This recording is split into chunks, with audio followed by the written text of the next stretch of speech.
আমার কি হাইসিয়াত আছে ওই পরিবারের সাথে আমার তকবীর দিবার? হায় হায় হায়, আমি যদি তাদের ঘরের দরওয়াজার পাহারা দেওয়ার নকার চাকর বা দরওয়াজার বেল লাগানো তাদের পাহারাদারের কোন কুকুর যদি হতে পারে তাও ধর্ম মনে করবো। হ্যাঁ বাপ, তোমরা কবর যাইছি আমি জানি না, কেন কোরআন পাকে একটা সূরা আছে, সূরা ইসমিন নামে একটা কুকুরের নাম আছে। আইরা কুকুর, সাতটা ওলিকে ভালোবাসার জন্য তোর নাম কোরআনে উঠলো আর তুই জান্নাতি হলি। সাতটা ওলিকে পাহারা, আরে হোসাইন কোথায়, ওলি কোথায়? হোসাইন পাকে যদি মহব্বতের কুকুর হতে পারি, পাহারাদার হতে পারি,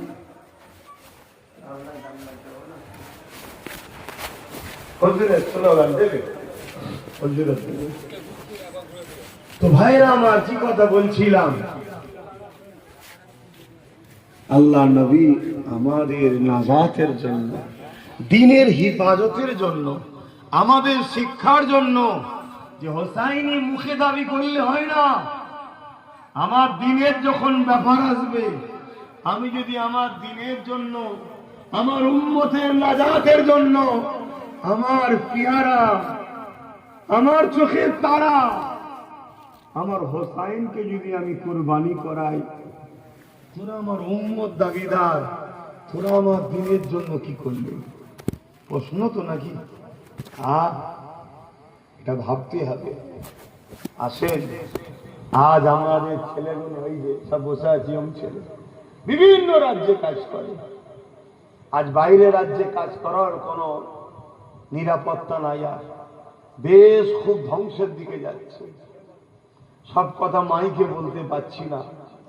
পায়ের ওপরে পা দিয়ে ঝগড়া করে একটা যুদ্ধের আহ্বান ডাকছে, যে যুদ্ধের ভবিষ্যৎবাণী নবী করে গেছে। এরা সেই যুদ্ধের আহ্বান করতে চাইছে। কেন? এরা জানে আমাদের হাতে এখন ক্ষমতা আছে, এখন হয়তো করলে আমরা গুটিয়ে নেব। কিন্তু এরা জানে না পৃথিবীতে যে যতই চেষ্টা করুক ওইটাই হবে যেটা আমেনা লাল বলে গেছে। জোরে বলুন সুবহানাল্লাহ। আজকে ইসরাইল পেরেশানির মধ্যে আছে, কেন? ওদের কিতাবের মধ্যে ওরা দেখেছে আল্লাহ নবী নাকি ভবিষ্যৎবাণী করেছেন। ওদের কিতাবে ইসরাইল বলে একটা অবৈধ রাষ্ট্র তৈরি করার ষড়যন্ত্র করবে, সেটা 80 বছর খুব জোর টিকে থাকবে, তারপরে টিকে থাকতে পারবে না। ওই জন্য ওরা পেরেশান হয়ে যাচ্ছে কি হবে। ওরাও জানে যে ভবিষ্যৎবাণী অন্য কোনো অন্ধটন্ধর ভবিষ্যৎবাণী নয়। এখন যেমন অনেক অন্ধ ভবিষ্যৎবাণী করে, জাপান পানির তলায় চলে যাবে, এখানে এই ঘুষে যাবে, এসব ভবিষ্যৎবাণী ব্যাপার নয়। এটা দোনো জাহানের সরকার, দোনো জাহানের সুলতান, খোদ আল্লাহর বন্ধু, স্রষ্টার বন্ধু, তিনি যা বলেছে, একটা জের যেমন নুক্তা পেশ কেউ চেঞ্জ করতে পারবে। অতএব কিন্তু সর্বসময় তারা তাদের মতো করে চিন্তা করবে, এই সুযোগে হয়তো কিছু করা যায়। তো যাক, এরপরও আমার ভাই বোন কাজ কামের কত সমস্যা কষ্ট, তারপরও প্রতি বছর হুজুরের জলসা করছে। এটা কি ভালোবাসা না? বাহ্যিক দেখলে মনে হবে কি প্যান্ট শার্ট পরে, দাড়ি চাচ্ছে, হালকা বয়সের ছেলে, কিন্তু আমরা দেখছি টিভিতে এই বড় দাড়ি, বড় পাগড়ি। শয়তানের আব্বা বসে বসে বক্তব্য দিচ্ছে জীবের পক্ষে, শুনছেন তো? এদের বাহ্যিকটা দেখে মনে হবে না ভালো ছিল না, কিন্তু এদের ভেতরটাই এমন একটা জিনিস রয়েছে, ওর রং আস্তে আস্তে এদের পুরো শরীরে চড়াবে। ওই রঙে রঙিন হয়ে এরা একদিন জান্নাতের খদ্দের হবে। জোরে বলুন সুবহানাল্লাহ। আর অত বড় দাড়ি রেখে দেখছেন না টিভিতে এখন সব কিছু নমরুদ বেরিয়েছে, কিছু সাদ্দাত, এজিদের বাপ, নাউজুবিল্লাহ, এজিদ বাপ বলবেন তিনি ভালো, এজিদের পক্ষপাতিত্ব। আমরা মাবিয়া হুজুরকে ভালোবাসি, জানেন তো নাকি? কেন ভালোবাসি? হযরত হাসান হুজুর তাকে ভালোবাসে। আমরা এজিদকে ভালোবাসি না, কেন বাসি না? ইমামে হোসাইন ভালোবাসি না। তবে হ্যাঁ, ইমামে হোসাইন হুজুরের পীর ছিলেন ওনার বড় ভাই ইমামে হাসান হুজুর, তিনি বড়, তিনি ওনার পীরও ছিলেন। তো যাই হোক, আমি যেটা বলতে চাইছি, এই মহব্বত এটা একটা আলাদা জিনিস। এই মহব্বতের ওসিলায় আল্লাহ পাক মানুষকে হিদায়েতের বাতি আলো দেখিয়ে দেয়। জোরে বলুন সুবহানাল্লাহ। আসেন আমরা হুজুরের মহব্বতে এই দিল আমরা তৈরি করি। আমরাও দুনিয়া জমিনে ইমামে হোসেন হুজুরের পক্ষে থাকব। আমরাও দুনিয়া জমিনে ইমামে হোসেন হুজুরের মিশনকে আগিয়ে নিয়ে যাব।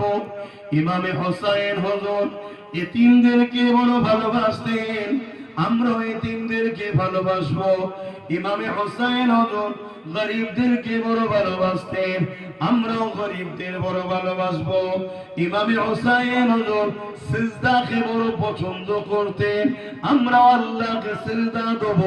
ইমামে হোসেন হুজুর সত্যকে বড় পছন্দ করতেন, আমরাও সত্যের পক্ষে সত্য কথা বলবো। ইমামে হোসেন হুজুর না ইনসাফ ইনসানিয়াতের পক্ষে ছিলেন, আমরাও না ইনসাফ ইনসানিয়াতের পক্ষে থাকবো। ইমামে হোসেন হুজুর জালিমদের বিরুদ্ধে ছিলেন, আমরাও জালিমদের বিরুদ্ধে থাকবো। ইমামে হোসেন হুজুর এ যুবকেরা নানা দিনকে বড় ভালোবাসতেন, আমরাও ইমামে হোসেন হুজুরের নানা দিনকে বড় ভালোবাসবো। তবেই তো হোসেন। চেষ্টা করো, আস্তে আস্তে হবে। চেষ্টা না করে প্রস্তাব গুলো হবে না। বাপেরা যুগে যুগে যুগে ইসলাম বিদ্বেষীরা ইসলামকে মিটাতে চেয়েছে, কখনো প্রকাশ দুশ্মন হয়ে, আবার কখনো মুসলিম সুরাতে। মনে রাখবেন, প্রকাশ দুশ্মন যত বড়ই শক্তিশালী ছিল নাকি, তাদের মোকাবেলা করতে অতটা কষ্ট হয়নি যতটা কষ্ট মুনাফিক মুসলমান সুরাতে দুশ্মনের হয়েছে।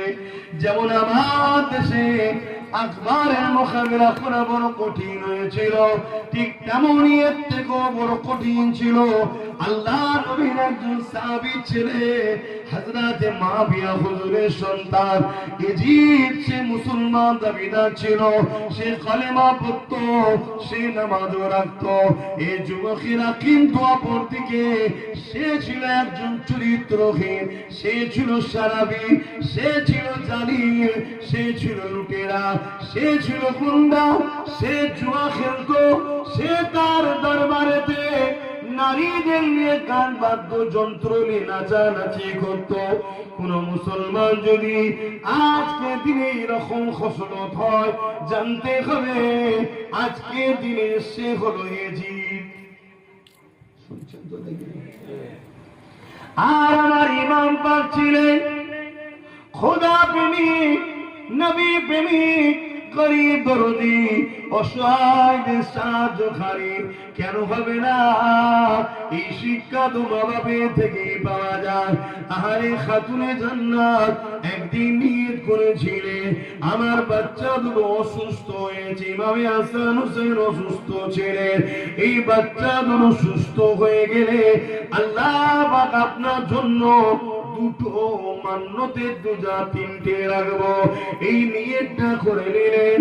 এই নিয়তটা যখনই করে নিল, আল্লাহ পাকের অশেষ দয়া, ওই বাচ্চা ইমাম হাসান হোসেন হুজুর সুস্থ হয়ে গেলে। আপনারাও নিয়ত করবেন, কোন বাচ্চা বা বিমারে কঠিন নিজেও থাকবে, আল্লাহ সুস্থ করে দিলে আমি রোজা রাখার নিয়ত করছি, মান্যত করছি, দুটো কি তিনটে কি একটা, যেমন আপনারা অজ্ঞান, যেমন ধৈর্য ধরতে পারবেন, কিন্তু নিয়ত এইভাবে করবেন। করলে খাতুনে জান্নাতের সুন্নত পালন হবে, আল্লাহ যেন রোজা রাখাও হবে। আপনাদের কি অসুবিধা হচ্ছে? তো হুজুর খাতুনে জান্নাত যখন নিয়ত করলেন, আল্লাহ সুস্থ করলেন, এবার রোজা রাখবে। মওলা আলী সেরে খোদা হুজুরকে জিজ্ঞেস করছে প্রাণের স্বামীকে যে আমি এরকম মান্যত করেছিলাম, তা আমি রোজাটা রাখতে চাই, আপনি ইজাজত দেন। দেখেছেন স্বামীর মাকাম কি? তো মওলা আলী বললেন ভালো কথা, খুশির কথা, তা আমিও রাখবো। আলহামদুলিল্লাহ। হাসান হোসেন ছোট ছোট বাচ্চা তখন, তিনারাও বলছেন আমরাও রাখবো। তিনার বাড়িতে একটা মানুষ, কাজের মহিলা থাকতো, ফিজ্জা জেলার নাম, তিনি বললেন আমিও রাখবো। 5 জন রোজাদার হয়ে গেল। সেরিতে কি খাবে? খাবার তো কিছুই না, পানি খেয়ে রোজা রাখলেন। আজ আমাদের এত খাদ্য থাকার পরও আমরা অনেকে রোজা পর্যন্ত রাখি না। কত লজ্জা! তরুণেরা, পরের দিনে যখন সকাল হয়ে যায়, হযরত মাওলা আলী তিনি ইফতারের জন্য কিছু জোগাড় করার জন্য কাদের তালাশে বেরিয়ে গেলেন। একটা খাজুরের গাছে পানি দিবার কাজ পেলেন। ওই পানি দিবার কাজ তিনি পানি দিয়ে কিছু অর্থ পেলে, তার বিনিময়ে কিছু খাজুর, কিছু জবের আটা, রুটি কিনে নিয়ে এসে ইফতারের জন্য খাতুনে জান্নাত রেডি করলো। ওই ইফতার নিয়ে তিনি বসে গেলেন। এমন সময় দরজার করে আওয়াজ এসে গেল, হে আহলে রাসূল, আমি বড় ক্ষুধার্ত মানুষ রয়েছে, শুনেছি আহলে রাসূলদের থেকে কেউ ফিরে যায় না খালি হাতে, আমাকে ফিরিয়ে দেবেন না, কিছু দেন, আমাকে কিছু দেন। হযরত খাতুনে জান্নাত ইফতারটা এতই সামান্য, কোন মানুষকে দিতে গেলে হাত করা যায় না, যেটা বড় মুসাফিরেরও পেট ভরবে না। এই মওলা আলীর হাতে দিয়ে বলতে লাগলে, ইফতারটা ওই মুসাফির গরীবটাকে দিয়ে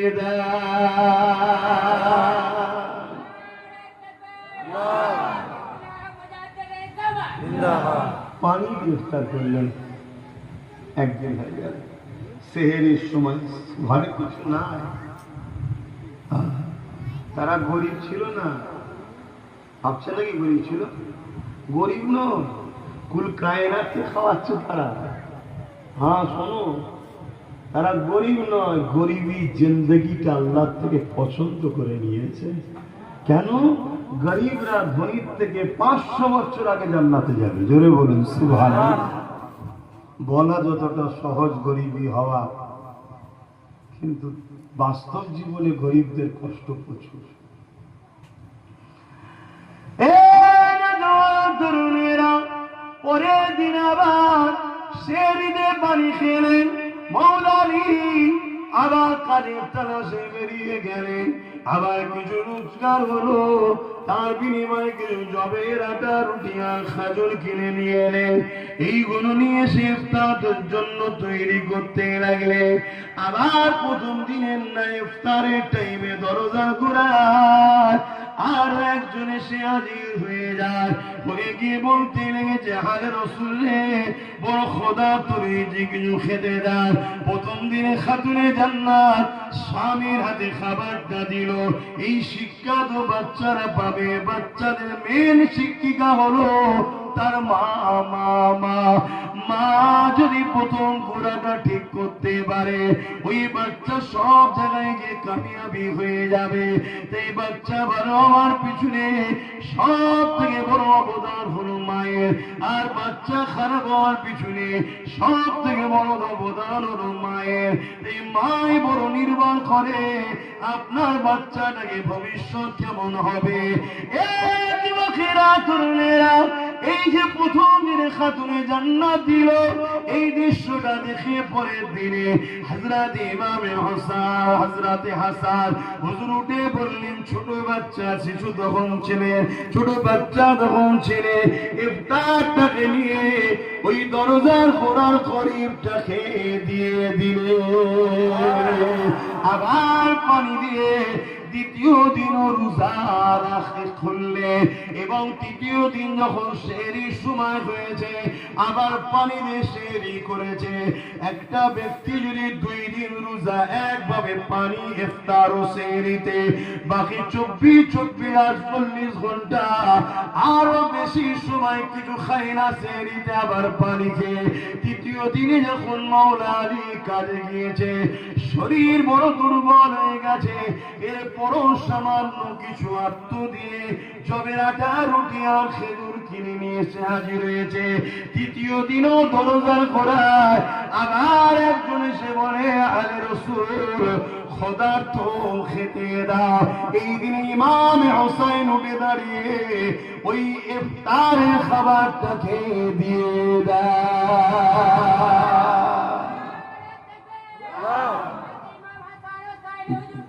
জিন্দাবাদ। তাহলে বলুন, দুজন ছোট ছোট বাচ্চা, তারাও তো 3 দিন একভাবে রোজা রেখে যে পানি খেয়ে আর সেহরিতে পানি খেয়ে বাকি কিছুই খাচ্ছে না। ভাবতে পারছেন তাদের সবর, তাদের ধৈর্য, তাদের ত্যাগ। আর আমরা কি করছি? আল্লাহ আমাকে মাফ করেন, বলুন আমিন। আল্লাহ আমাদেরকে মাফ করেন, বলুন আমিন। কিন্তু সেই বাচ্চারা, এনারা তো গরিবদের দরদি হবে নাকি? ছোটবেলা থেকে তালিম পাচ্ছে। হ্যাঁ, খাতুনে জান্নাতের কাছে একদিন এক গরিব এসে মহিলা, হুজুর আমার করোনার কাপড় নেই, একটা কাপড় দেন না। খাতুনে জান্নাত ঘরে গেছে, 2টো কাপড় রয়েছে, একটা নতুন, একটা পুরাতন। শুনছেন? আমরা হলে কি করতাম? খাতুনে জান্নাত নতুন কাপড়ের জোড়া তাকে দিয়েছে, জোরে বলুন সুবহানাল্লাহ। এদিকে নবীর দরবারে জিবরাইল এসে হাজির, হুজুর আপনার বেটির দানটা আল্লাহ বড় খুশি হয়েছে, জোরে বলুন সুবহানাল্লাহ। এটা তো বাচ্চাগুলো দেখছে, এই তারবিয়াত দিয়েই তো বড় হচ্ছে।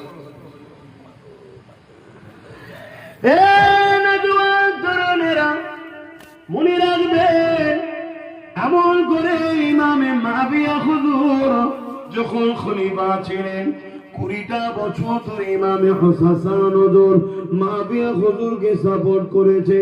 যদি হুজুরদের খোঁজের লোক থাকতো তাহলে তো মাবিয়া হুজুরের সময় তো লড়াই হতো, কিন্তু না না, মাবিয়া হুজুর ভালো ছিলেন, এই জন্য হাসান হুজুর তেনাকে সাপোর্ট করেছিলেন। কিন্তু ইমামে হাসান হুজুর ইন্তেকাল হয়ে গেলে, তারপরে মাবিয়া হুজুর ইন্তেকাল হয়ে গেল।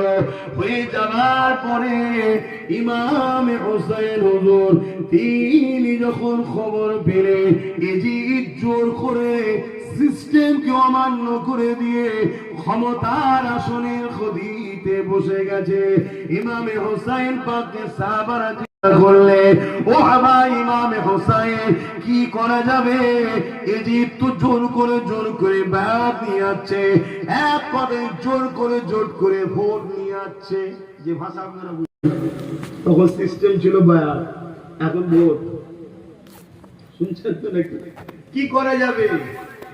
ইমামে হোসেন হুজুর বলছেন, শোনো, এজিদ যদি তার অন্যায়গুলো ছেড়ে দেয়, সে সারাবি জুয়া খেলে, নারীদেরও শোষণ করে, প্রজাদের মানুষের উপর জুলুম করে, অত্যাচার করে, এই যে বদমাইশি গুলো আছে, ক্ষমতার পর তো আরো বড় বদমাইশ হয়েছিল, কিন্তু তার প্রথম থেকেই বদমাইশি ছিল।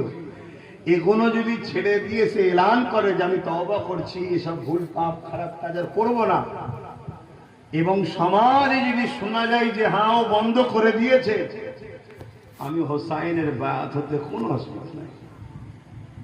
কেন আমার রাসূল বলেছিলেন 30 বছর বরকতময় থাকবে, তারপরে বরকত থাকবে না। এই জন্য হাসান হুজুরও ছেড়ে দিয়েছিলেন।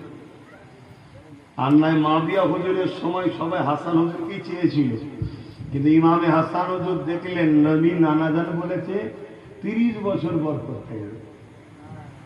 শুনছেন?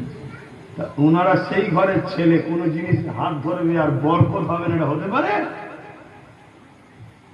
ইমামে হোসেন হুজুরের লিবার, নেতৃত্ব দিবার, গদি লিবার, লোভ লালসা। আরে দুনিয়া তো ফানি, কুछ दिन का झुपड़ी है, হে আন্ধেরি রাত এ তো কিছুদিনের জন্য। যাকে আল্লাহ আখিরাতের জান্নাতের সরদার করে দেয় তার আবার দুনিয়ার সরদার হওয়ার সম্ভব না।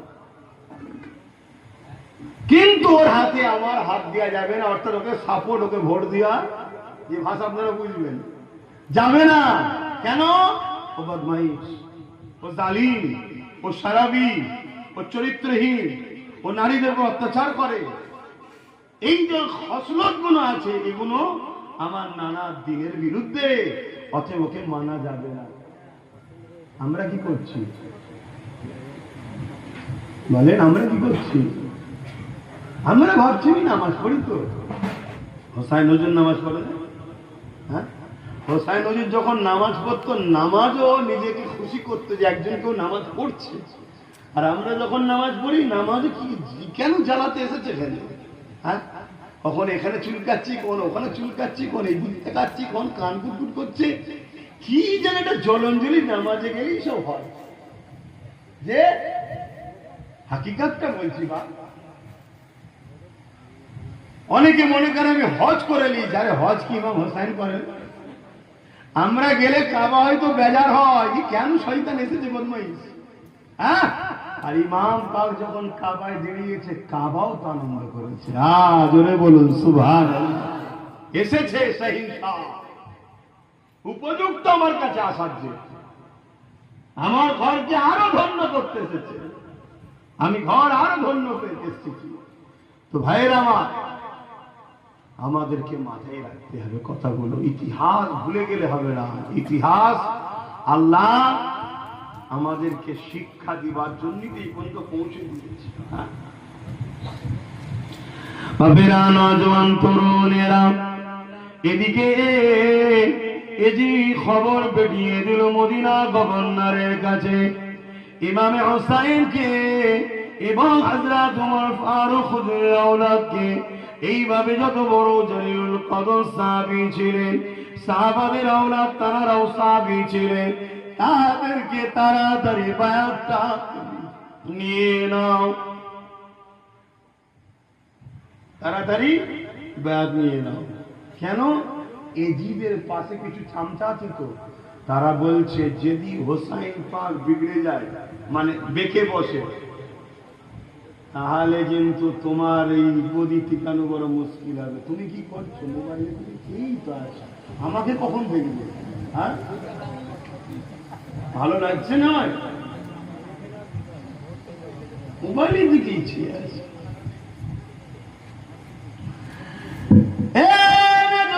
তরুণেরা, এমন নবী পাকের প্রেমিকেরা, এজি তার খবর শুনে বাড়াবাড়ি শুরু করে দিল। হোসাইন হুজুরকে বায়াত নিবার জন্য প্রেসার ক্রিয়েট করতে বলল। কিন্তু মদিনা যিনি গভর্নর ছিলেন, তিনি যথেষ্ট হালে রসুলদের মহব্বত করতেন।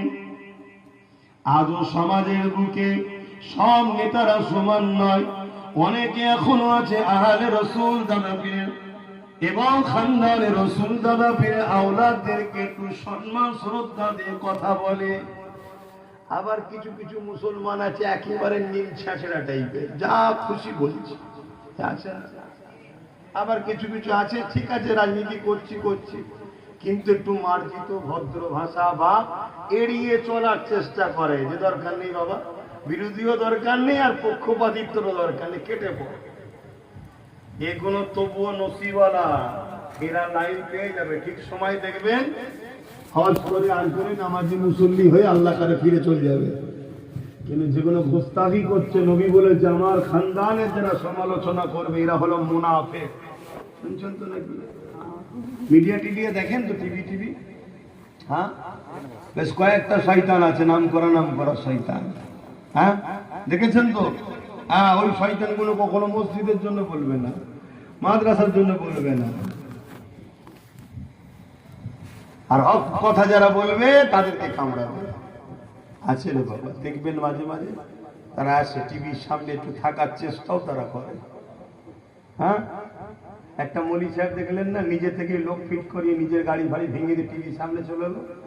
ওসব সেটিং কারবার, এসব আপনাদের ছোট ছোট খুবরিতে ঢুকবে না, ঢুকবে ইতিহাস যদি পড়ে।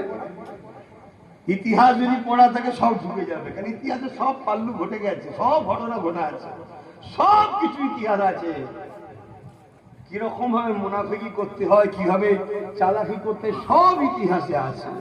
ইসলামে ঘটেনি এমন কি আছে বলেন না, সব কিছু আছে। কিন্তু যারা এইসব লোকদর্পণ করেছে পড়েছে তারা সব চট করে দেখলি কিন্তু বাজারের থেকে আউট হয়ে গেছিল, বাজারের লোক তো ভুলে গেছিল, বাজারে আসার জন্য একটা কাজ খটিয়ে হলো। আরে যাক না 2-10-20 লাখ টাকা, বাজারে আসতে পারলে 2-10-20 কোটি হয়ে যাবে।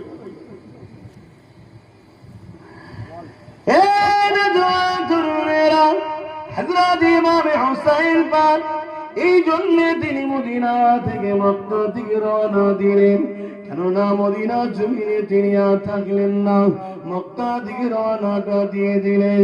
মক্কা জমিনে চলে আসার পর মক্কা নবীর সাহাবা যারা ছিলেন তিনারা ইমাম হুসাইন পাককে পেয়ে বড় খুশি প্রকাশ করতে লাগলেন।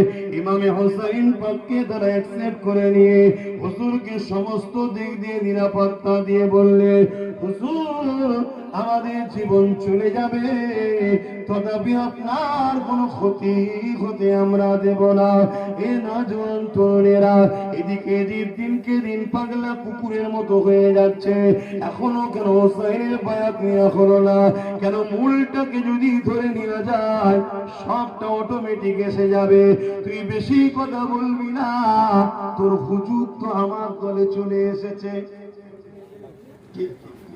এই জন্য হুসাইন পাককে ধরার চেষ্টা খুব তাড়াতাড়ি করছে, তাহলে সহজে সব কটাকে পেয়ে যাবে। আরে হুসাইন যখন চলেছে তুই আবার কেরা? আজকেও যেমন আমরা দেখছি হুজুর ধরে টানাটানি চলছে। বাবা কথা কি কষ্ট হচ্ছে নাকি?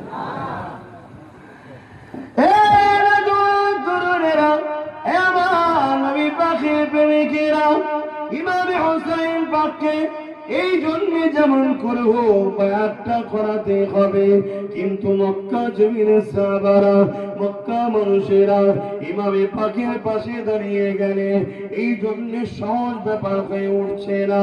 এ নওজোয়ানেরা এদিকে হঠাৎ করে কুফা থেকে চিঠি চলে এলো, ও হযরত ইমাম হুসাইন আমরা কুফার মানুষ আপনার কাছে বায়াত হতে চাই, আমরা এজিদের তাদের সাথে এজিদকে বায়াত দিতে চাই না, এজিদকে সাপোর্ট করতে চাই না, আমরা আপনার কাছে বায়াত হতে চাই।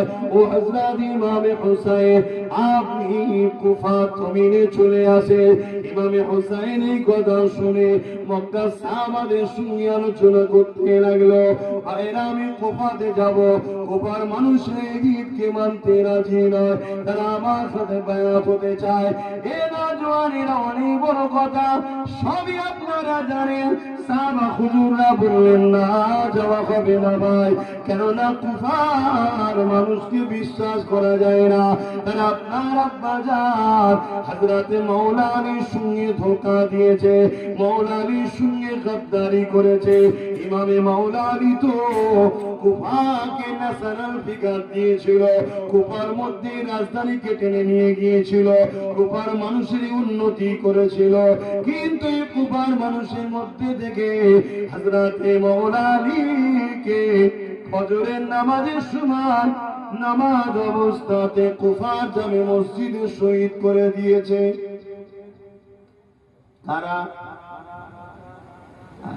মুসলমান মুসলমান মুসলমান, তাহলে ইসলাম ও আমাদের সব থেকে বড় দুশ্মন এ ক্যাটাগরিতে কারা? মুসলমান। কিন্তু তার নামের আগে দিতে হবে একটা কথা, মুনাফিক।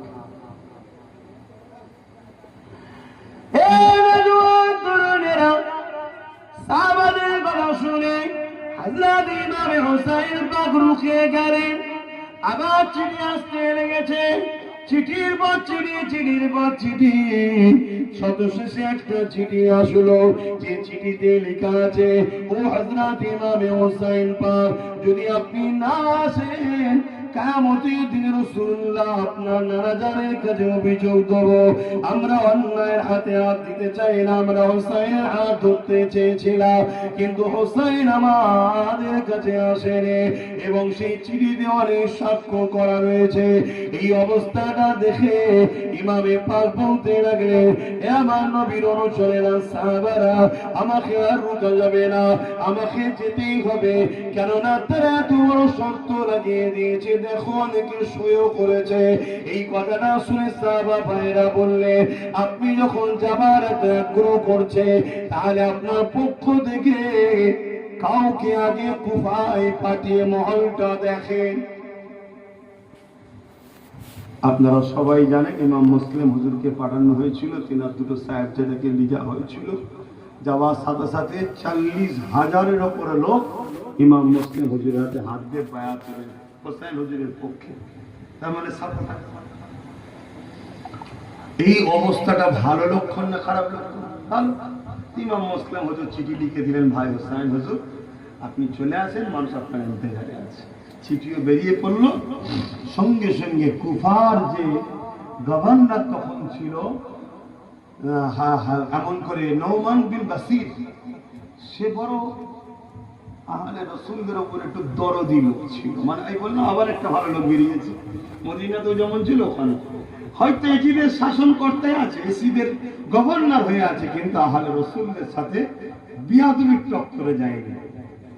হুকুম আসছে ইজিপ্টে, হুকুম আসছে ইজিপ্ট থেকে যে মুসলিমকে ধরো, রোকো, কিন্তু নওমান বিন বাসির জানছেন আহলে রাসূল, আমার কদিনের পদের জন্য ইনাদের বিরুদ্ধে গিয়ে আমার দুনিয়া আখিরাত সব জাহান্নাম করে লাভ নাই।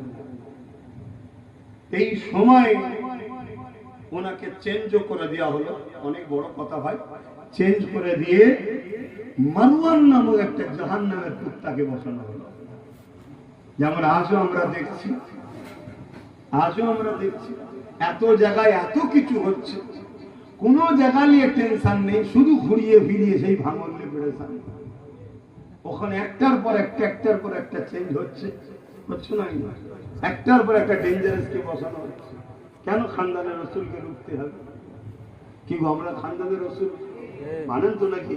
হ্যাঁ, আমাদের কুরসিনামা নসরনামা দেখো না, মুখে মেনে নেবে কেন? বাস্তবটা দেখো। এইগুলো যুগে যুগের ইতিহাস, এগুলো এটা নিয়ে না ওকে টেনশন করলে হবে, না আমাকে টেনশন করলে হবে। ওই হোগা जो मंजूर खुदा होगा, तकदीरे যা আছে সেটাই হবে।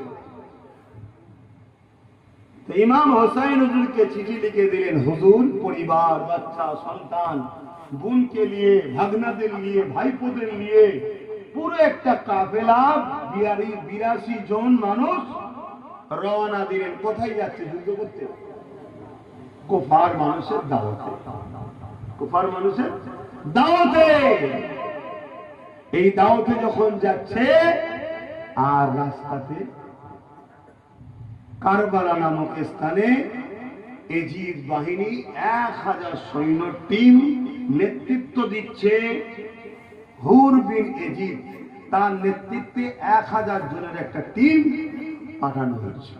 ইমাম হোসেন হুজুরের রাস্তা আটকে দেওয়া হলো যে আমাদের উপরে হুকুম আছে, আপনাকে কুফায় যেতে দেওয়া হবে না এবং আপনাকে বন্দী করে এজিদের কাছে নিয়ে যাওয়া হবে।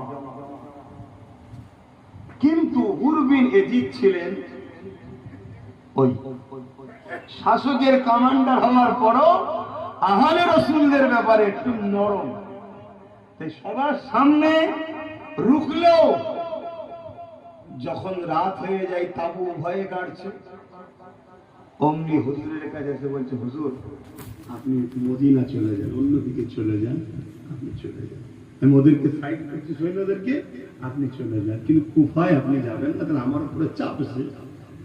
তো হুজুর মদিনার দিকেই রওনা দিচ্ছে, কিন্তু আল্লাহর হুকুমকে কেউ কি লড়াতে পারবে? সেই ঘুরে ঘুরে ঘুরে ঘুরে ঘুরে ঘুরে সকাল যে হয় দেখে কারবালায়। এর মধ্যে সৈন্যদের মধ্যে থেকে কেউ খবর পাঠিয়ে দিচ্ছে যে আমরা ইমাম হোসেন হুজুর 82 জন আছে, কিন্তু আমরা 1000 জন মিলেও তাকে কন্ট্রোল করতে পারছি না, রুখতে পারছি না, থামাতে পারছি না। আবার 4000 এলো, কতজনকে রুখতে? 82 জনে সবাই পুরুষ নয়, আবার মহিলা আছে 52 জন পুরুষ, বাকিটা মহিলা। আবার বাচ্চা রয়েছে। ভাবুন, আবার একদিন যেতে যেতে 5000 এসেছে। 9 মুহররম যখন হয়েছে তখন এসে পৌঁছেছে 22,000। 82 জনকে রুখতে কত? 82 জনের হাতে তেমন অস্ত্র নাই। পথে চলতে গেলে দুষ্কৃতি, তখন তো চুরি ডাকাতি সব গ্রাম ফাঁকা ফাঁকা ব্যাপার ছিল। তখন তো এত রাস্তাঘাট গাড়ি ঘোড়ার ব্যাপার নয়, উঠে করে ঘোড়া করে যেতে হতো, কাফেলা লুট হতো। এর জন্য সামান্য কিছু নিরাপত্তার প্রস্তুত কিছু সাহাবা পাহারাদার হিসাবে, এইভাবে 22,000 এসে হাজির। ইমামে হোসাইন পাক বললেন, আজকের রাত্রিতে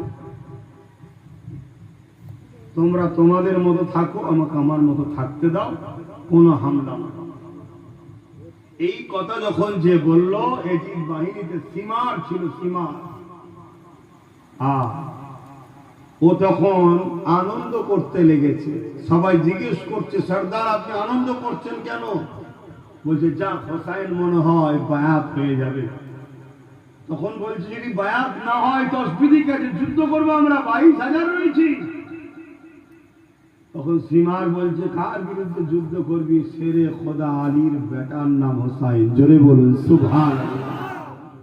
হ্যাঁ, পৃথিবীতে এমন কোন মা সন্তান জন্ম দেয় না শেরে খোদা আলীর বেটাকে জমিনে শুয়াতে পারবে।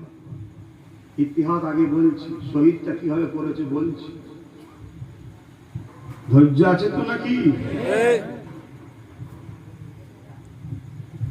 কেন এগুলো ইতিহাসের ব্যাপার তো একটু ভেবে ভেবে বলতে হচ্ছে, নাট কাটিয়ে বুঝাচ্ছে, থেকে থেকে হচ্ছে। আর সেই কবি পড়ার জীবনে পড়া একটু আগিয়ে গিয়ে আসেন। ধরুন, সরে আল্লাহুম্মা সাল্লি আলা,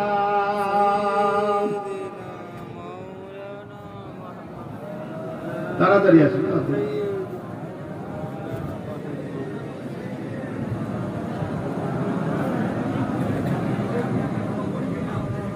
আল্লাহুম্মা সাল্লি আলা,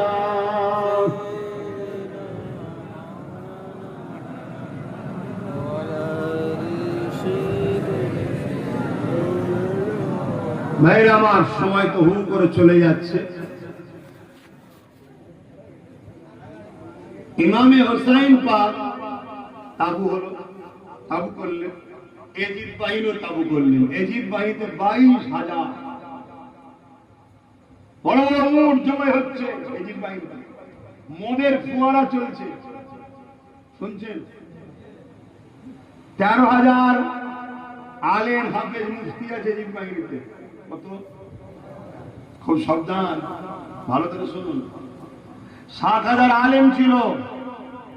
এত আলোচনা হয় কারবালালে, এ কথা কেউ খুলে খুলে বলে না। বাবু রাখো না, শুনুন, এ কথা কেউ খুলে খুলে বলে না।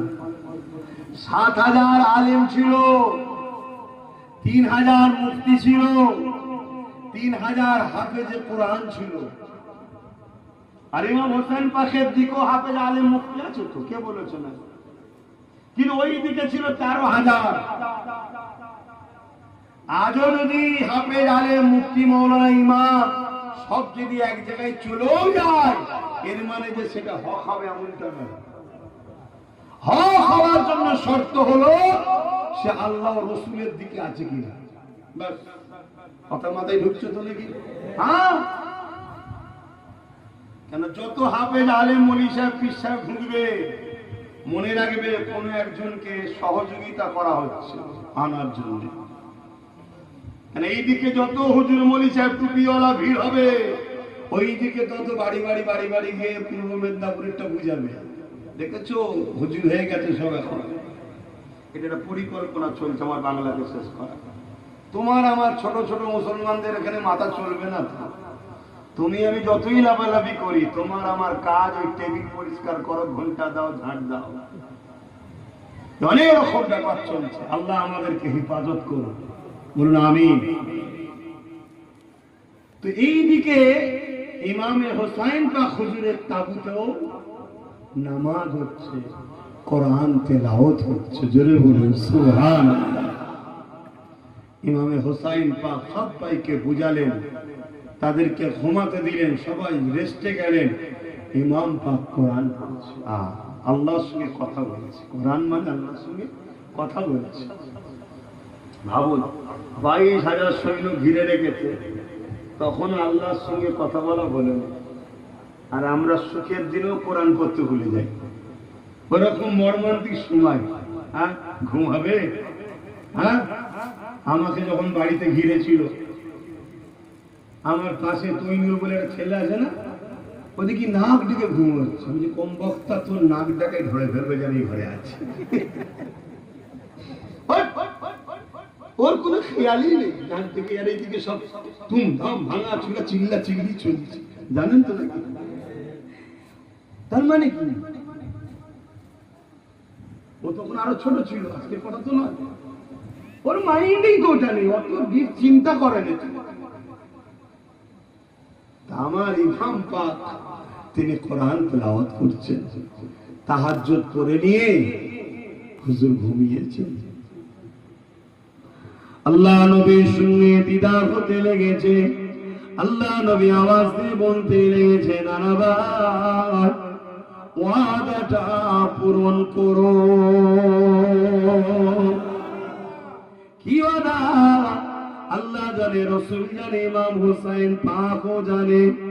নানাবা, এই যাবে কাউসারের পানি তোমার জন্য নিয়ে রেখেছে, আর এই যে পাত্র দেখছো, এটা দ্বারা তোমার শহীদের খুনগুলোকে জমা করা হবে। কিয়ামতের দিনে তোমার খুনের শিলা দিয়ে কোটি কোটি উম্মতকে তোমার নানা নাজাতের শিলা বানিয়ে নেবে। এ নাজওয়ানেরা, ইমাম হোসেন পাকের ঘুমটা ভেঙে গেল, বড় হাসি খুশিতে রয়েছে। এদিকে তেনার বোন জয়নাব হাজির রয়েছে। ভাই, এত হাসির বিষয় কিসে? জয়নাবকে বলতে লেগেছে, আল্লাহ নবী নানা জানের সঙ্গে দিদার হয়েছে, শোনো আমার সময় বড় কম, তবে মনে রেখে দিও আল্লাহর ফয়সালার উপরে রাজি থাকবে। খবরদার কান্নার আওয়াজ মোবাইলে না যায়, খবরদার ধৈর্য হারা হবে না। কি তালিম দিচ্ছে দেখো, এইভাবে তালিমটা দিতে লেগেছে। সকাল হয়ে যায়, ফজরের ওয়াক্ত এসে গেছে। নামাজ পড়ে নিয়ে ইমাম কেমন করে প্রস্তুত হয়ে পাগড়ি বেঁধে নিয়ে এজিদ বাহিনীর সামনে দাঁড়িয়ে খুতবা বক্তব্য দিতে লাগলো। এজিদ বাহিনী, তোমরা অস্ত্র ধরেছ, যে মুখে আমার নানার কলেমা পড়ো, ওই কলেমা পড়া জবান নিয়ে তোমরা মুসলমান দাবি করে আমার বিরুদ্ধে অস্ত্র ধরেছ। তোমরা কি জানো না, এই জমিনের উপরে আসমানের নিচে আজ সব থেকে দামি হলো তোমার সামনে দাঁড়িয়ে আছি আমি হোসাইন।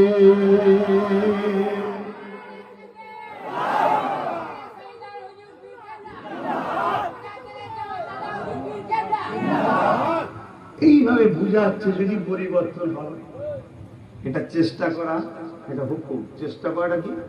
হুকুম। যুদ্ধের ময়দানে গিয়ে হকের পক্ষে লড়াই করে শহীদ হওয়া অনেক বড় কপাল, কিন্তু ইচ্ছা করে যদি চেষ্টা না করে হাল ছেড়ে দেয়, ওটা কিন্তু শহীদ হবে না, কতল হয়ে গেল, হারাম মত হয়ে যাবে। চেষ্টা করতে হবে, এটা হলো আমার ডিউটি। আর আমার জন্য ফাইসাল্লা কি হবে সেটা আল্লাহ জানে।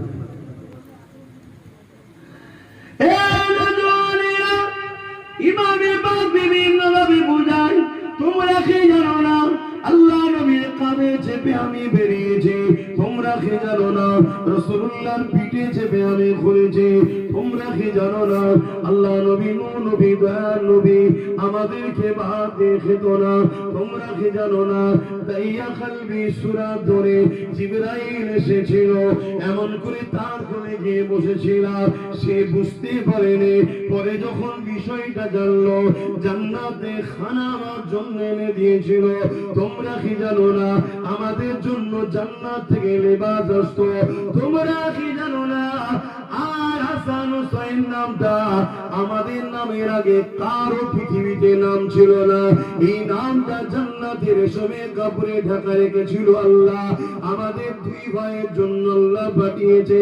এই দুনিয়ার মানুষেরা, এই জিদ বাহিনীরা, তোমরা লোক লালসায় ভরে সেই জিদে বেমন করে হোসাইনের বিরুদ্ধে তরোয়াল ধরেছ। শোনো শোনো, ওই দিকে জাহান্নাম রয়েছে আর হোসাইনের দিকে জান্নাত রয়েছে। কেউ যদি জান্নাত চাও, হোসাইনের দিকে ফিরে আসো।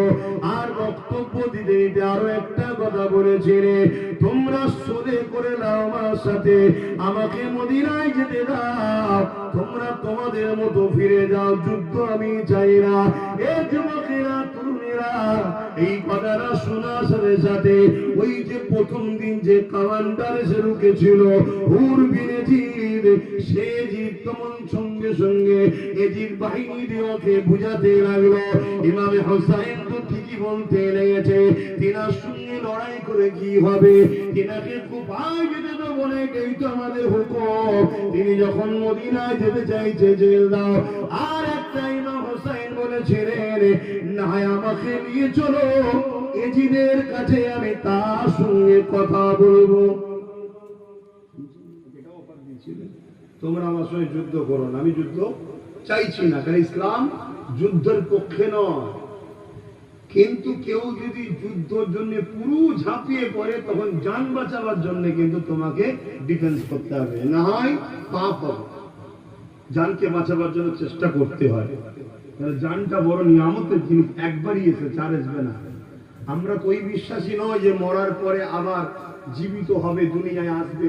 ভালো কাজ করে গেলে রাজা হয়ে আসবে বা রাজার বেটা হয়ে আসবে, খারাপ কাজ করে গেলে কুকুর ছাগল ভেড়া হয়ে আসবে। এই বিশ্বাসী নাকি আমরা ওই বিশ্বাসী। এটা কারো বিশ্বাস থাকতে পারে, আমি তার বিশ্বাসকে মানিও না, আর বিশ্বাসকে নিয়ে খিল্লিও করতে চাইছি না। কিন্তু এটা এক ধরনের লোকের বিশ্বাস আছে না, না, আমরা ওই বিশ্বাসী না। আমরা বিশ্বাসী কি, দুনিয়ার জিন্দেগি চলে যাবার পর আর হবে না, আখেরাতে জিন্দেগি শুরু হবে। এবং আখেরাতে দুটো জায়গা, একটা বিচারের মাধ্যম দিয়ে ভালো কাজ যদি দুনিয়ায় করে যায়, পুরস্কার হিসাবে চির শান্তির জান্নাত, আর পাপ কাজ করে যদি যায় তাহলে শাস্তি হিসাবে কঠিন ভয়ানক জাহান্নামের আগুন। কথা শুনছেন? ইমাম পাক এই প্রস্তাব দিল, কিন্তু জালিমরা মানতে চায় না।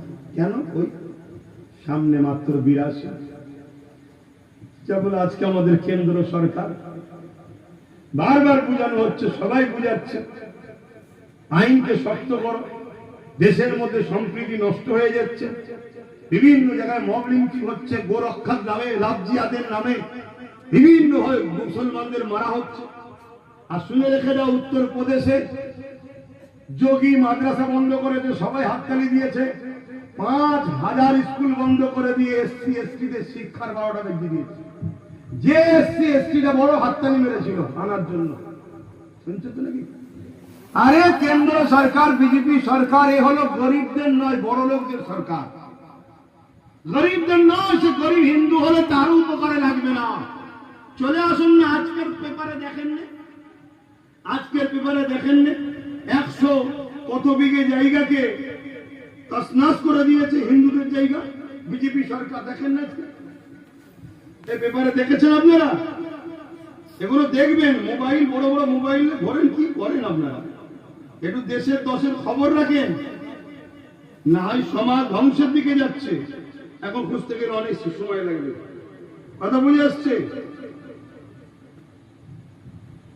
অতএব কেন্দ্রীয় সরকার হলো আদানি আম্বানি পুঁজিপতিদের সরকার।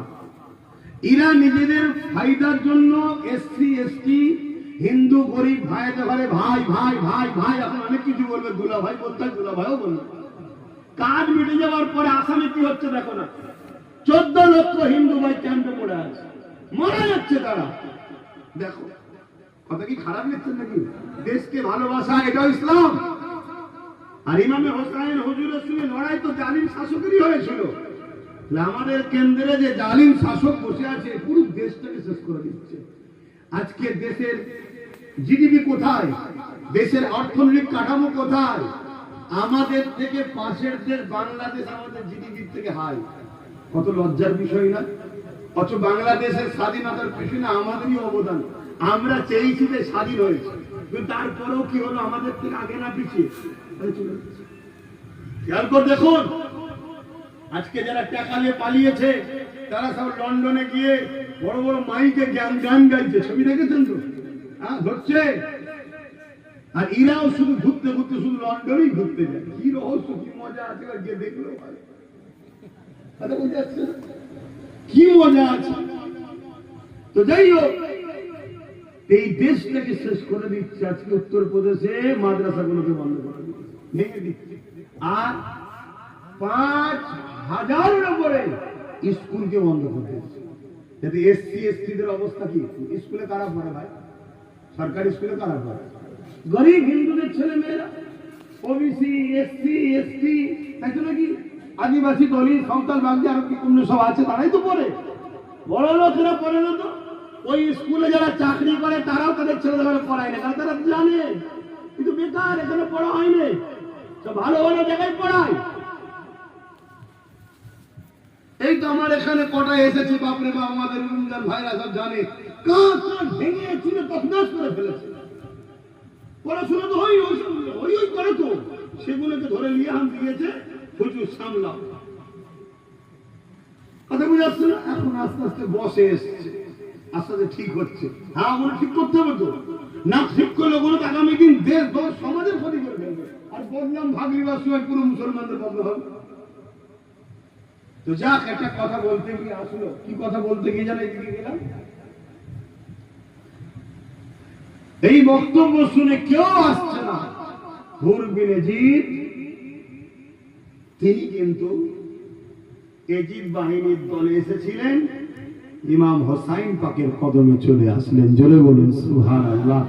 একজন পরিবর্তন হলো, এসে ইমাম পাকের কাছে ক্ষমা চাইলেন, ইমাম পাক আমাকে ক্ষমা করে, আপনার রাস্তা আমি রুখেছিলাম, মাফ করেন, এবং আপনার কদমে আমাকে থাকার জায়গা দেন। ইমাম পাক তাকে ক্ষমা করে দিলেন। পরের দিন লড়াই শুরু হলো, বা সেই দিনে লড়াই শুরু হলো। কয়েক ঘন্টা আগে এসেছে। এই লড়াইতে এসেছিল জাহান্নামের দিক দিয়ে, আর হুর বিন ইয়াজিদ প্রথম নামছে হোসাইন পাকের পক্ষ থেকে। জোরে বলুন সুবহানাল্লাহ। কি নসিব দেখুন, পাল্টালো, যেই চান্স পেয়ে গেল, সঙ্গে সঙ্গে চান্স প্রথম ওপেনিং এ হুর বিন ইয়াজিদ নামছে, হুজুর আমাকে আগে ইজাজত দেন। এই সময় হুর বিন ইয়াজিদ যখন যাচ্ছে, ইয়াজিদ বাহিনী ক্রিটিসাইজ করছে, দেখো গো আমাদেরই কমান্ডার ছিল, ও নাকি আমাদের মতো পালোয়ান সর্দারদের সঙ্গে লড়াই করবে, অনেক ক্রিটিসাইজ করছে। আহা, 120 বা 180 জন ইয়াজিদ বাহিনীর কুকুরকে মেরে জাহান্নামে পাঠিয়েছে এক হুর বিন ইয়াজিদ। জোরে বলুন সুবহানাল্লাহ, জোরে বলুন আল্লাহু আকবার। এক ঘন্টা ইমাম হোসাইন পাকের কাছে থেকে যদি এই পাওয়ার পায়, তাহলে ইমাম পাকের পাওয়ার কত আছে? কেউ হুজুরকে শোয়াবে? অনেক বড় কথা, সব বলার সময় হবে না। ডাইরেক্ট ইমাম পাকের কাছে চলে যাচ্ছি। এর বিস্কারে অনেক জন নেমেছে, অনেক লড়াই হয়েছে। 18 বছরের মহাকাসেম নেমেছে। তিনার লড়াই থেকে পুরো ইয়াজিদ বাহিনী থমকে গিয়েছিল। খানদানে রাসূলের পাওয়ার, ইমানের পাওয়ার দেখে যা সব এখন বলার সময় আর টাইম হচ্ছে না।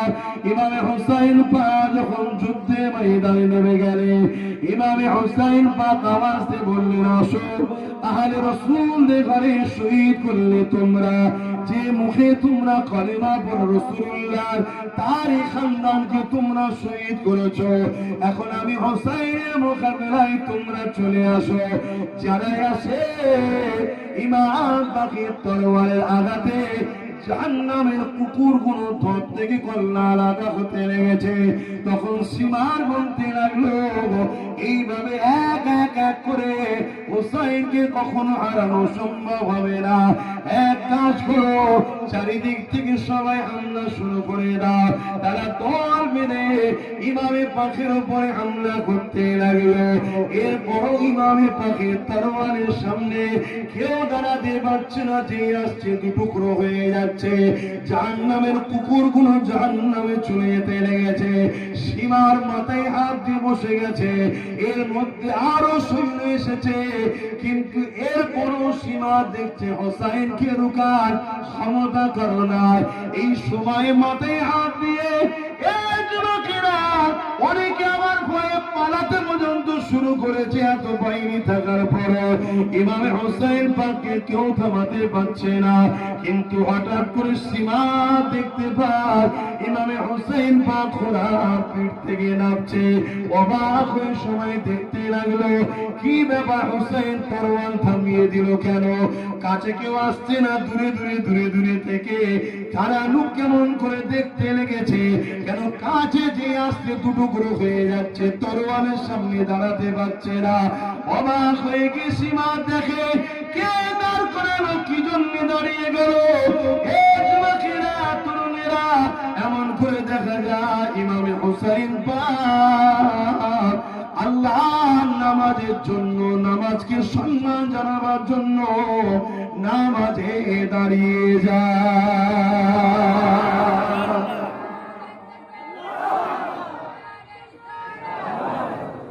যে সময়ে জান বাঁচানো ফরজ, নামাজও ফরজ, ওই জায়গায় যদি নামাজ কাজা হতো আল্লাহ ধরতেন না, কেন জান বাঁচানো ফরজ, নামাজ পড়াও ফরজ। কিন্তু এইটাকে উম্মত বাহানা করত, মজবুরিতে কি করা যাবে, কাজের চাপ, কাপড় চোপড় ঠিক আছে কি না, নানা রকম খুঁজবার করত। ইমাম পাক হলেন আমাদের তো মডেল, তিনি দেখালেন আমার নানার উম্মতরা, তোরা কি বাহানা দেখাবি, যার উপরে দরুদ পড়লে নামাজ কবুল হবে তোদের, সেই হোসাইন ও নামাজ ছাড়েনি। আর তোরা ইচ্ছা করে নামাজ আদায় ছেড়ে দিয়ে হোসাইন হোসাইন করছিস। আজকে একদল লোক বেরোয় না মোহরমের, মুখে গুটকা, মদ, শরিয়াতের কিছু নেই, বেরোয় না একদম। আবার একদল বেরোয় এরকম জলসা দিয়ে এজিদের গুণ গায়। এই দুটোই হলো ভুল। আমরা হলাম হুজুরের আলোচনা শুনে আমরা নিজেদের দিলকে ব্যথিত করি, হুজুরের জীবনী শুনি, আমাদের বাচ্চারা শুনে নিজেদের জীবনকে পরিবর্তন করার জন্য হুজুরের লাইফটাও শুনি আমরা। কথা বুঝে আসছে? খুব সাবধান, আখেরি জামানা।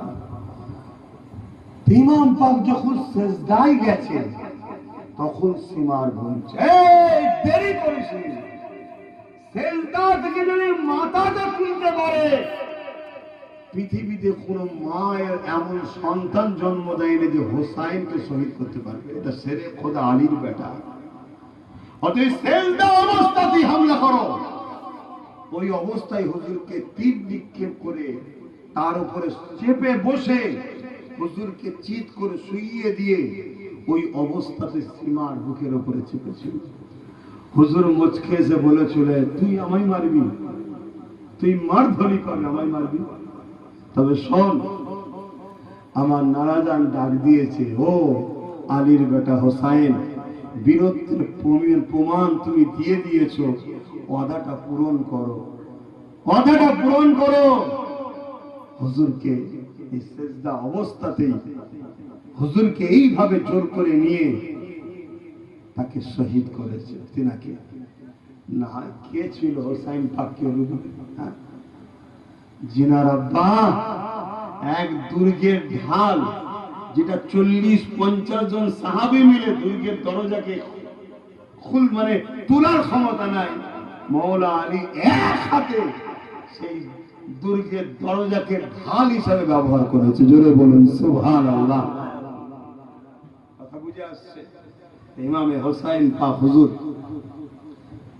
তিনি শহীদ হয়ে গেলেন।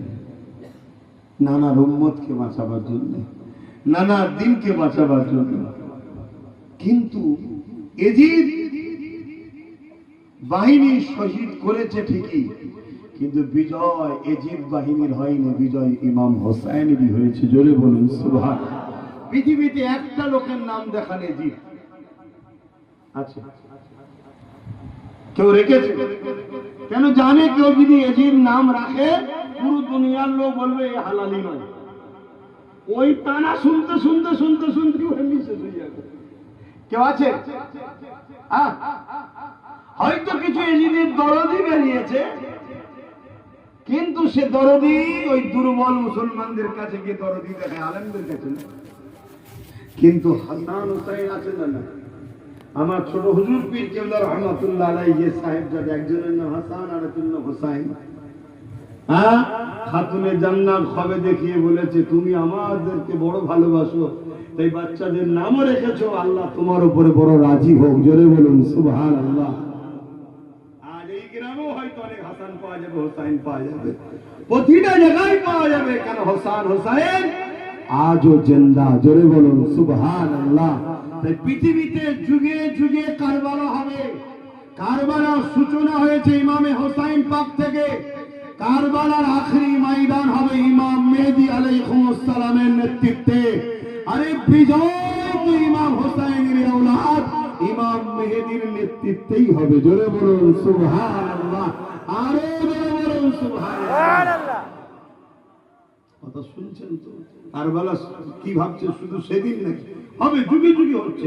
হক আর না হকের লড়াইটাই তো কারবালা। আর মুনাফিক তো রয়েছে আমাদের সমাজে। এখনকার দেখতেই তো পাচ্ছি মলিশা টলিশা সব কি করছে, সবই তো দেখতে পাচ্ছি। দেখতে কি আর বাকি রয়েছে? সেদিনও ছিল, আজও আছে। ইমামে হোসাইন পাকের শের মোবারককে একটা নেজার উপরে তুলে দিয়ে এমন করে নিয়ে যাওয়ার জন্য সওয়ারি হলো। এমন সময় ঘোষণা করে দেওয়া হলো ইমামে হোসাইন পাকের যেসব মোবারকের উপর দিয়ে ঘোড়াকে দৌড় করাও, যাতে করে ঘোড়ার পায়ে লেগে ইমামে হোসাইন পাকের যেসে মোবারক খানা ছন্ন বিছন্ন হয়ে যায়। এ যুবকেরা হযরতে মাওলা আলী হুজুর একটা বাঘকে পুষেছিলেন। ওই বাঘ পরবর্তীতে ইমামে হোসাইন হুজুরের দায়িত্বে এসেছিল। এমন করে এলাকার মানুষ এই বাঘকে বড় ভয় করত। তাই ইমামে হোসাইন হুজুর ওই বাঘকে জঙ্গলে ছেড়ে দিয়েছিল। ছেড়ে দিবার সময় বলেছিল আর একবার তোমার সঙ্গে আমার দেখা হবে, সেই সময় তোমার উপরে বড় ডিউটিও থাকবে। এই যুবকেরা যখনই ঘোষণা করে দেওয়া হলো ইমাম পাকের জিসম মোবারকের উপর দিয়ে ঘোড়া দৌড় করিয়ে জিসম পাককে ছিন্ন বিচ্ছিন্ন করে দেবে, এই সময়তে ফিজ্জা বলে যে মহিলা ছিল তিনি যখন আওয়াজ দিয়েছিলেন, ওই আওয়াজেতে এই যুবকের ওই বাঘ এসে হাজির হয়ে যায়। ওই কারবালার ময়দানে যারা এই চক্রান্ত করেছিল তাদের উপরে চড়াও হয়ে যায়। তারা জানকে নিয়ে কোন রকম ভাবে পালিয়ে যায়। অনেক বড় কথা, ইমাম পাকের যে শেখের মুবারককে নিজার উপরে নিয়ে যেতে লেগেছে। আর আহলে বায়াতের কন্যা যারা ছিলেন ইমামে হোসাইন হুজুর আহলিয়া এবং তিনার বোন সাইনা হুজুর এবং ইমামে হোসাইন হুজুরের একটা বেটি ছিলেন সুকাইনা। আর জাইনারা বেদিন যেনাকে আলী আওসাদ বলা হয়, তিনি বড় অসুস্থ ছিলেন, এই জন্য যুদ্ধের পারমিশন দেওয়া হয়নি। এই একটাই মাত্র পুত্র সন্তান ছিল, বাকি কন্যাদেরকে বন্দি করে এই কুফা জমিন কারবালা জমিন থেকে দামেস্কের দিকে নিয়ে যাওয়া হতে লেগেছে। মনে রাখবেন দুনিয়ার জমিন আখিরাতের মধ্যে সবথেকে দামি দামি যারা, তারা এজিদ বাহিনীর কাছে বন্দী হয়ে গেছে। আর পীরের বেটা আমি যদি মনে করি হক কথা বললে জেল হয়ে যাবে, না বাবা, প্রেস্টিজে লাগবে। আমার মতো নিমক হারাম তাহলে আর কে হবে? কথা বুঝছেন না? হ্যাঁ, আমার ইজ্জত আগে না খানদানে রাসূলদের ইজ্জত আগে? হ্যাঁ, তারা হকের জন্য কায়দি হয়ে গেছে, বন্দী হয়েছে। তো এইভাবে তেনাদেরকে বন্দি করে নিয়ে যাওয়া হচ্ছে। সবার আগে রয়েছে হুজুর ইমাম হোসাইন পাকের কাটা সের মোবারকটা নেজার উপরে রেখে নিয়ে যাওয়া হচ্ছে। যেখান দিয়েই যাচ্ছে সবাই দেখছে আর ধোকা দিয়েছিল।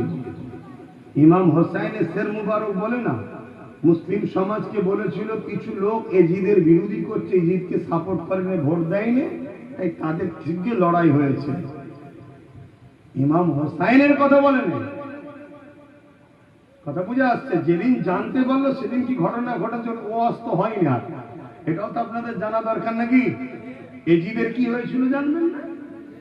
হ্যাঁ হ্যাঁ, ওটাও একটু শুনুন, ধৈর্য আছে তো নাকি? ধীরে কমিটি খিদে পেয়ে নাকি?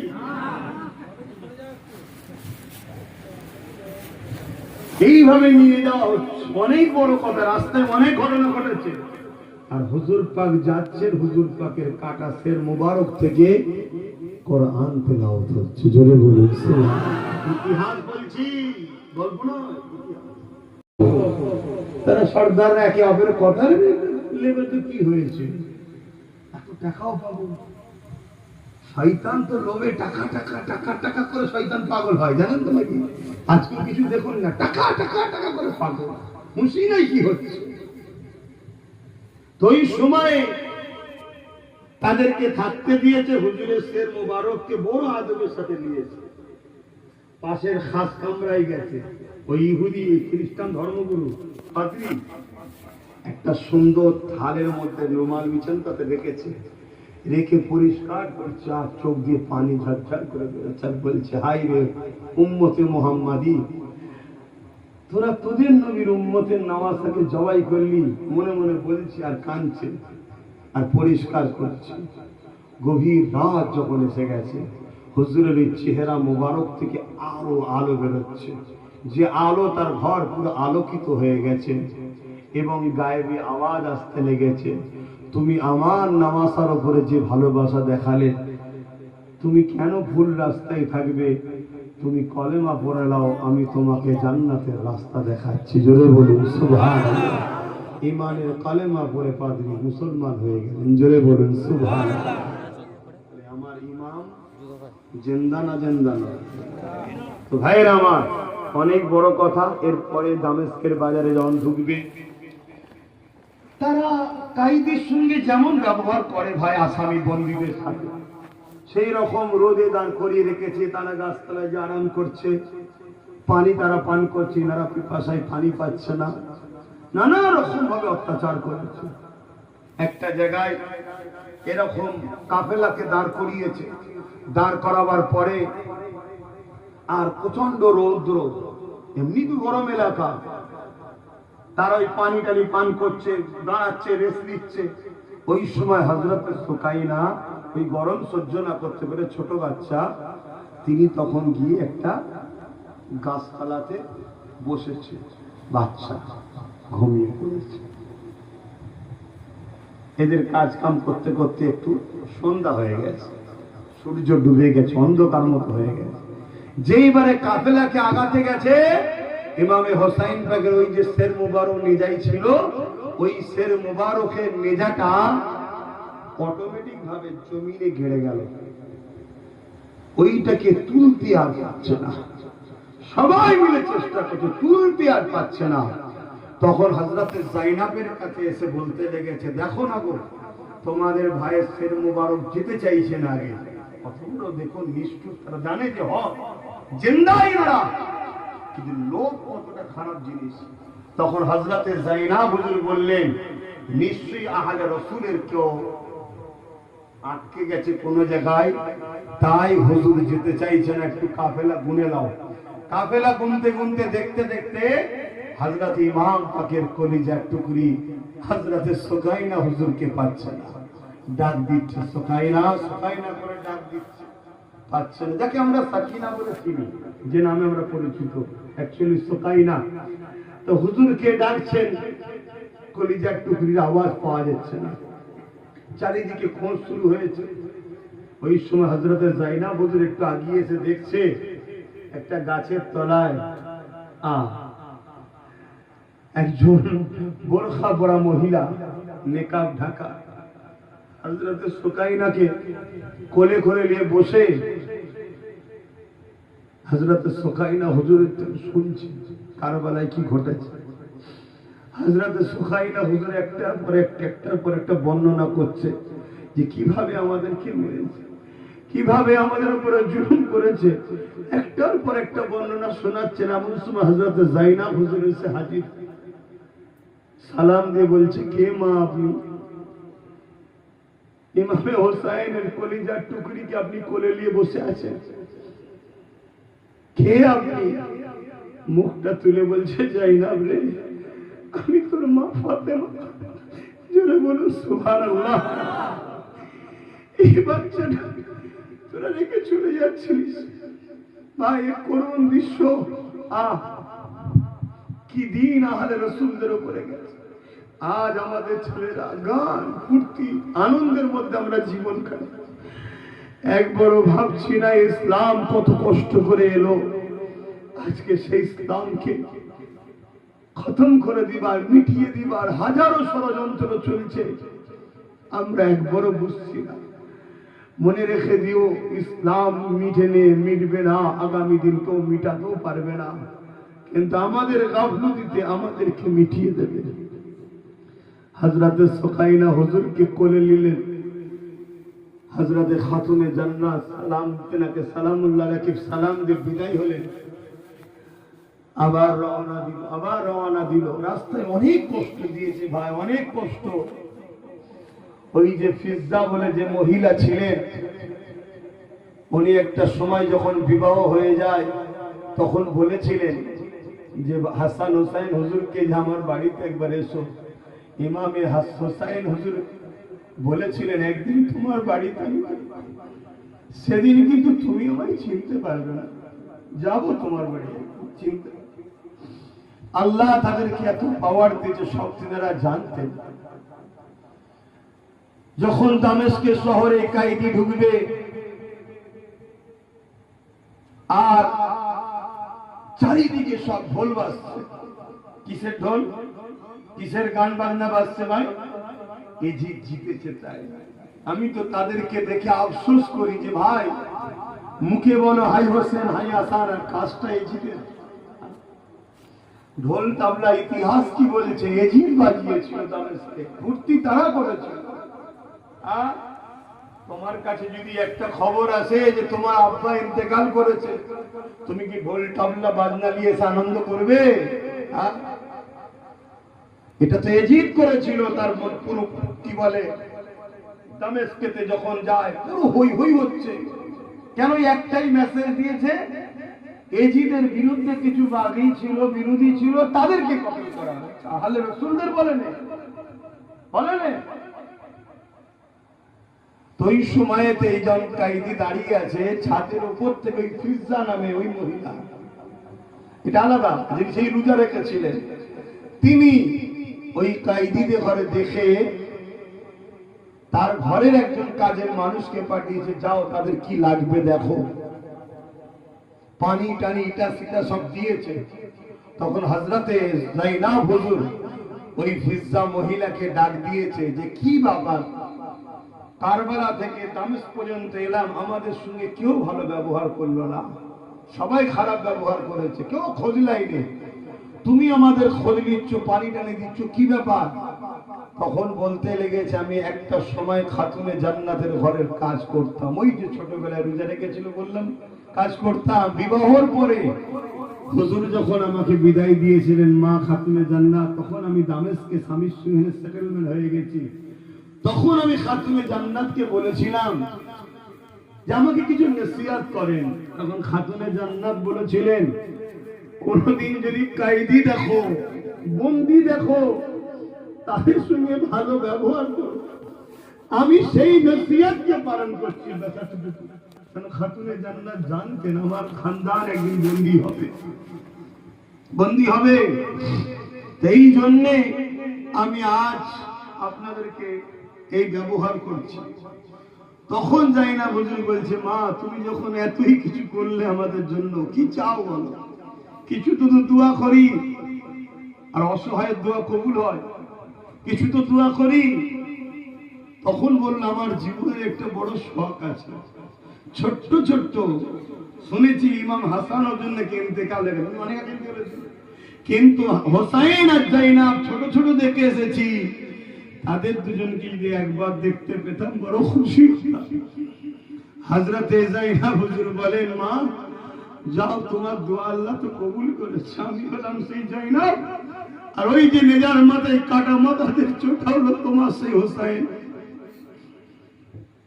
ভাই, এর থেকে আগে বলার মতো কঠিন ব্যাপার। আজ আমরা দুনিয়া করে ভুলে গেছি সব, তাদের ইতিহাস, তাদের কুরবানি, তাদের লাইফ, তাদের স্যাক্রিফাইস, তাদের ত্যাগ কি ছিল আমরা সব ভুলে।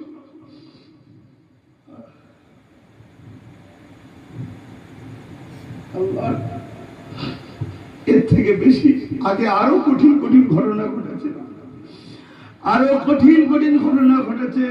মালাউল বেঈমান জাহান্নামের কুকুরে জি ইমাম পাকের মুখে ছড়িয়ে বাড়ি মারিছে, কাটা মাসের মুবারক। আজ কিছু দাড়িওয়ালা টুপিওয়ালা বলে এজিদ তো কিছু করেনি। আল্লাহ নবী বললেন, আমার শহর মদিনার উপরে কেউ যদি হামলা করে মানে প্ল্যান করেছে, ইরাদা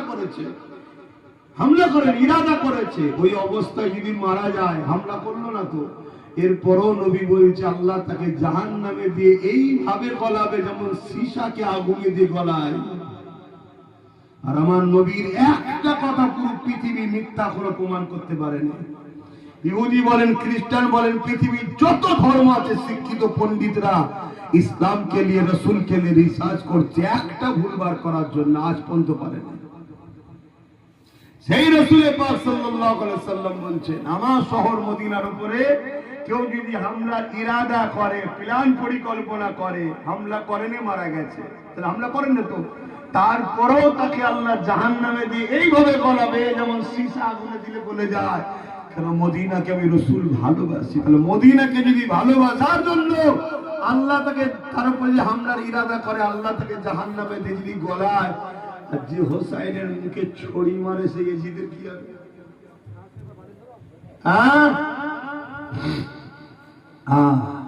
একটাই সন্তান বেঁচে ছিল ওনার, হযরত আলী আওসাদ, যিনাকে জাইনুল আবেদিন বলা হয়। জীবনে কোনদিন তিনি হাসেননি,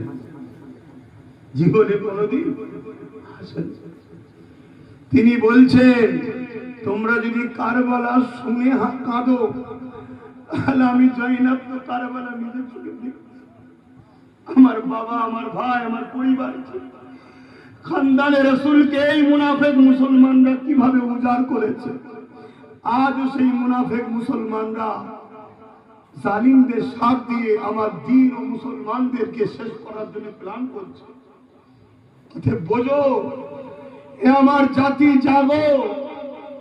আমি আব্বাস সিদ্দিকী তোমাদের জন্য নিজের ভাইটাকে বন্দুক না দিয়ে 42 দিন জেল খাটিয়ে দিলাম।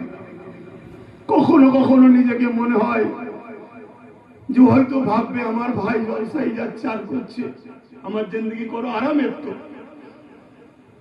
কখনো কখনো মনে হয় ও মনে না করে, কিন্তু আমার লাইনটা অন্য লাইন ধরে নিয়েছে। আমি ধর্ম প্রচারের লাইনে চলে গেছে। ধর্মগুরু হয়ে রাজনীতি করি কি করে, লিডার হয় কি করে? কেন? সর্বধর্মের মানুষকে সেবা দিবার নাম রাজনীতি। রাজনীতি রাষ্ট্র ও রাষ্ট্রবাসীর নিরাপত্তার নাম রাজনীতি বলা হয়। এখানে হিন্দু নয়, খ্রিস্টান নয়, আদিবাসী নয়, মানুষের সেবা করতে হবে। তুমি ইতিহাস জানো না, জেনে নাও।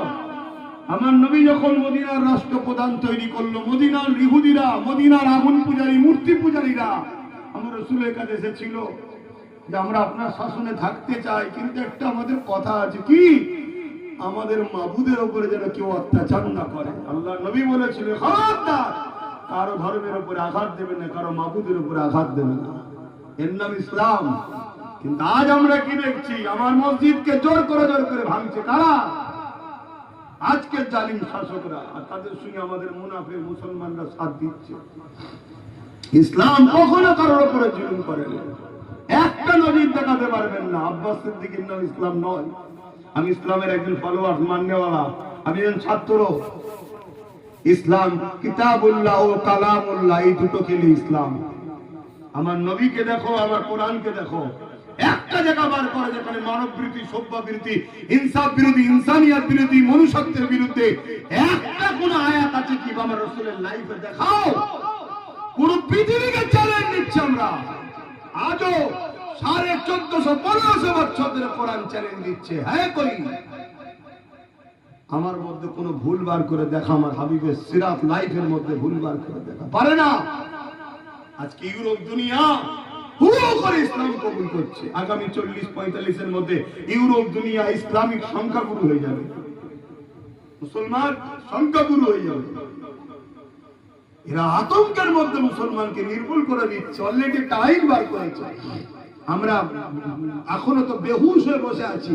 অলরেডি এনআরসি চালু হয়ে গেছে। তোমরা খবর রাখো কি জানি না, এনআরসি চালু হয়ে গেছে। এই বিহারে ভোট চলছে না, সময় এসে গেছে, প্রায় 20-25 লক্ষ লোকের নাম্বার চলে গেছে মুসলমান। দিশেহারা হয়ে যাবে তোমরা। আমি আজ থেকে বুঝাচ্ছি,